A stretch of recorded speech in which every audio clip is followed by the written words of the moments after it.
guys, so today I thought it would be really helpful for me to ask you questions on my Twitter and on my Facebook page about navel piercings, and that's also your belly button if you don't know. And I wanted to target this video for people who have their belly buttons pierced or for people who are thinking about getting it done. And you guys asked me some really good questions. I got a lot of the same questions, so I'm going to be sure to answer all of those for you in this video. So stay tuned if you're interested.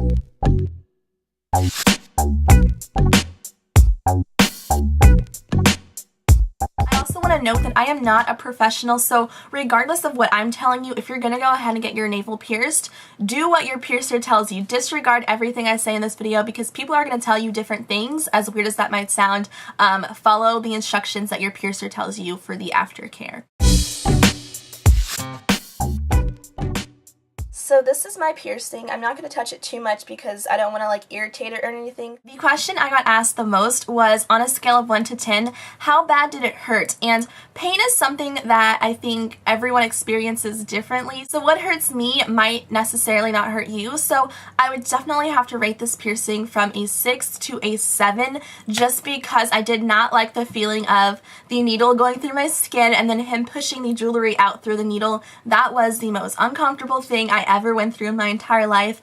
I wanted to punch this guy in the face. It was horrible. So for me, that is what hurt the most, and I can definitely say this was the most painful piercing I have ever had. The next question I was asked was, how does it compare to a nose piercing pain-wise? I've had my nose pierced ever since last November of 2010, so I've had it for a while. It's already healed, and it looks great. I love it. It's one of my favorite piercings as well. I guess I don't have much pain in my nostril because it didn't hurt me at all, so if I had to rate it, I would give it a 1, just because, I guess, I can't give it a 0. The next question I was asked was, how long does a navel piercing take to heal? Now this can range from 2 months to 9 months. It really just depends on the body and your own personal healing process. So that is what my piercer told me, anywhere between those 2 dates. Someone asked me on Twitter, was my piercer hot?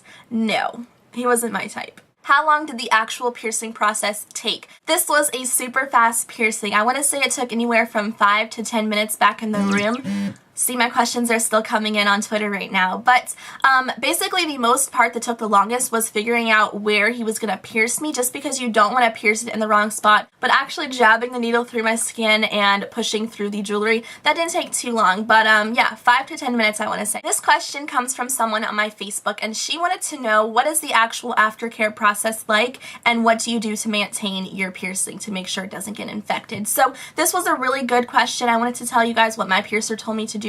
And like I said, you need to follow the instructions of what your own piercer tells you, because everyone has their own methods and what works for them, I guess, which is weird. And that's something I don't understand, is why piercers don't tell you to do the exact same thing at every single shop that you go to. So what my piercer told me to do was twice a day in my shower to clean the piercing with a antibacterial soap. And I do this in the shower because it's a lot easier than doing it at your sink, and I'm already taking my shower anyways, so it's kind of like the most convenient thing for me to do. But I take my antibacterial soap and I pump it out on my hand. I'll rub it in my hand so I get a foamy kind of consistency, and then I'll go ahead and gently work it into the piercing around the surrounding area and in my belly button. There's a hole, that sounded really bad, but I work it into that area. And that is another thing, you really shouldn't be playing with your jewelry or touching the area other than when you clean it, because you're putting excess germs and bacteria on the area, and especially when you just got it done, it's going to be tender and sore, so you really don't want to irritate it or cause any kind of redness or make it inflamed, because that could obviously lead to an infection. So yeah, when I'm in my shower, I'll just soap it up and rinse it off, and then right after I get out, I will take a Q-tip like this. Q-tips are going to be your best friend when it comes to cleaning your piercing. You're going to have crusties, you're going to have pus. I know that sounds disgusting. I haven't got any pus, but my piercer told me that it's normal to have that, so if you do experience that, it's totally fine. And you're also going to experience a little bit of bleeding. I experienced bleeding my second day when I woke up in the morning. It was bleeding a little bit. It wasn't a bunch of blood, so I didn't freak out too much. To help the healing process speed up a little bit faster, what you can do is take a sea salt mixed in with water mixture and kind of soak your piercing with that. The salt is going to help to heal the skin a lot quicker. And I use H2 Ocean. I asked my piercer if this was okay. He said it was perfectly fine and a lot faster instead of soaking it for a couple of minutes, because it's all in this spray bottle. I bought this one from Hot Topic, and if you don't have a Hot Topic, you can buy them at Amazon. I will have a link.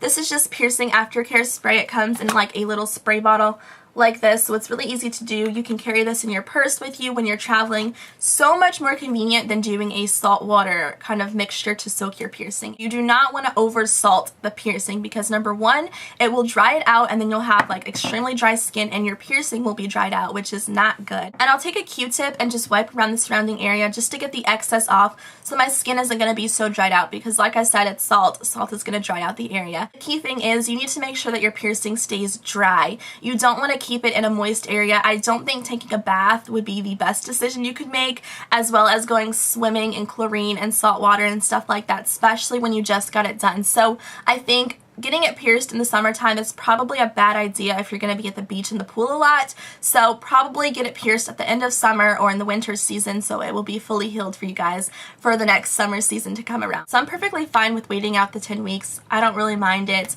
It was my decision. The next question I was asked was how much does it cost? Now this is going to vary from the shop you go to and the location that you're in. Where I was, it cost $30 because it was on sale, and that included the jewelry and included the piercing itself. So that was a great deal. I know for my nose I paid $60, so I was kind of excited when I only had to pay $30 for my navel. This next question comes from my Facebook and she wanted to know, do I regret getting this done? Absolutely not. I love this piercing. It's one of my favorites, and if you don't know, I have 9 piercings, so I'm kind of experienced. This question comes from Twitter and this girl wanted to know, how do you prevent your piercing from getting infected? Now I can't really tell you how to not get infected, but one main thing is don't keep touching your piercings. There's a lot of bacteria on your hands and you can definitely help to avoid that by not touching the area. As long as you're basically taking good care of it, cleaning it and doing what you're supposed to, not touching it and everything, playing with the jewelry, then I think you're going to be able to avoid getting it infected. Make sure you're going to go get this pierced at a place that you can trust. It's going to be clean. They have, you know, good people working there that know what they're doing. Don't get this piercing done in a basement by your friend Sally in your math class. You know, that's unsanitary. It's going to get infected, chances are. And that's just so wrong. I can't stress enough how much you shouldn't get that done in a basement. Where I went to go get my piercing done, he actually had the needle in a package, fresh. It was clean. He opened it up right in front of me, which was nice. He showed me him throwing it away, so I had to sign a paper making sure that I acknowledged that he was throwing this away in this safe box thing, like he put a cork on the end of it or something like that, I think. So I hope this video was somewhat helpful for you guys, and if you have any questions for me that I didn't answer in this video, feel free to leave them in the comments down below, and I will try to respond to as many as I can. And thank you guys for watching, and I'll see you guys soon. Bye!